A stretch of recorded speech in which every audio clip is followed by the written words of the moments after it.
Welcome to Cue the Real.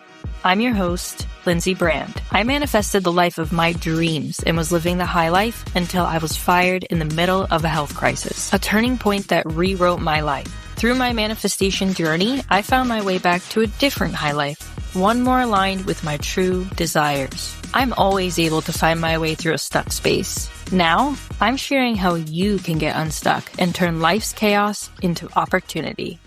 Hey everyone, welcome back to Cue the Real. Excuse my voice today, I'm recovering from a head cold and am still a bit stuffy. I would have recorded tomorrow, the true day of release, but I'm going to a concert tonight and will probably lose my voice and make it worse. Anyway, let's talk about imposter syndrome. It's the devil on your shoulder whispering in your ear that you're a fraud and you're not enough, right when you're on the brink of something big. For many, it can feel like you're watching yourself from behind your own eyes, like you're there but not really in control. So today, we're diving into that feeling, why it shows up, and what it's really trying to tell you. Let's cue the real.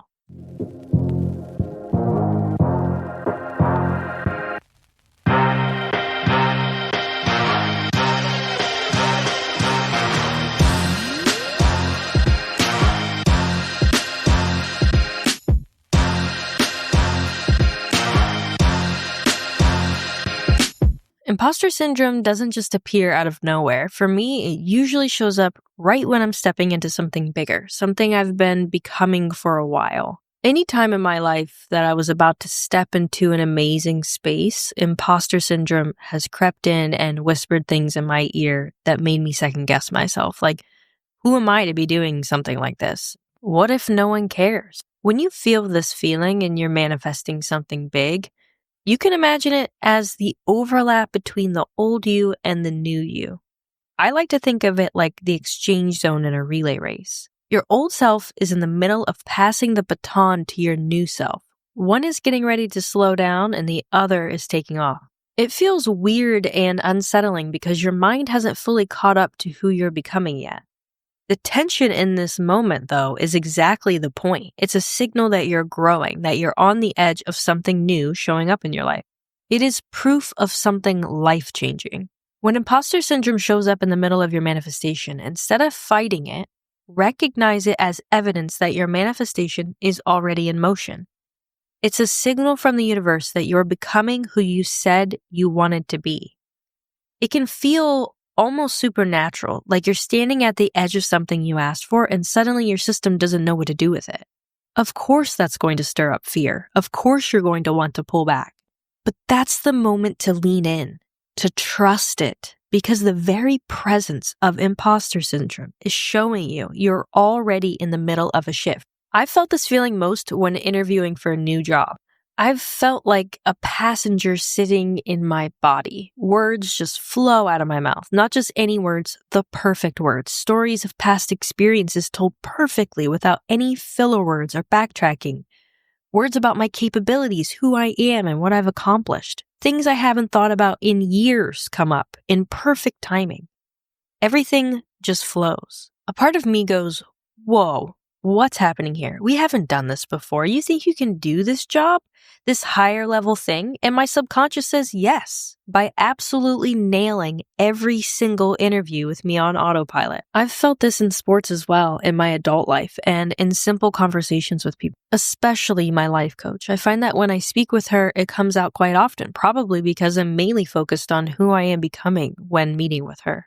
Anyway, back to the feeling. It feels as though someone else is driving the car. If anybody has ever used self-drive mode, it's akin to that.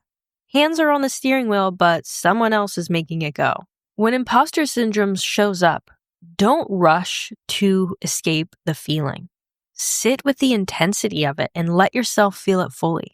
Enjoy the fluttering stomach feeling and the oh shit moment of a racing mind. The feeling is a signal, as I said before, not a warning. For me specifically, it feels like my solar plexus is shining bright, like a beacon. But the fringes of my body don't feel right. Like my outer layer of energy needs to shed before I can fully step into the next version of myself. For those of you that aren't familiar, the solar plexus is just below where the ribs meet at the sternum or breastbone. The tension and feeling of layers needing to shed is part of the process, a necessary overlap between who you are and what you're becoming. So instead of fighting it, focus on what you can do in alignment with this emerging self. Let the feeling guide you, not hold you back. Lean into the intensity, explore it, notice what layers are falling away, and pay attention to what's revealing itself underneath. Who is trying to come out? The more you allow yourself to stay present in this energy, the more you notice the ways you're growing and opening to new possibilities. One of the easiest ways to quiet that whispering imposter syndrome voice is to give it a name. Something tiny and ridiculous, anything that makes it feel smaller than it seems. I call my imposter syndrome Fritz. The name just feels jittery and nervous and ridiculous, which is exactly what imposter syndrome is. A tiny, panicked little creature trying to take up too much space in your mind. I don't even capitalize the name Fritz because it doesn't deserve it. This practice of naming it reminds me of someone I knew who named their Chihuahua Godzilla. It was hilarious to see that thing running around with that name. Something so ridiculously big, it felt completely absurd. And that type of contrast is perfect for this scenario.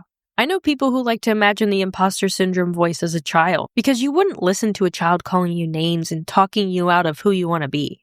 Whatever works for you. The point is, it's only as serious as you make it. When you name it, laugh at it, and visualize it as a small, ridiculous character, it loses its power.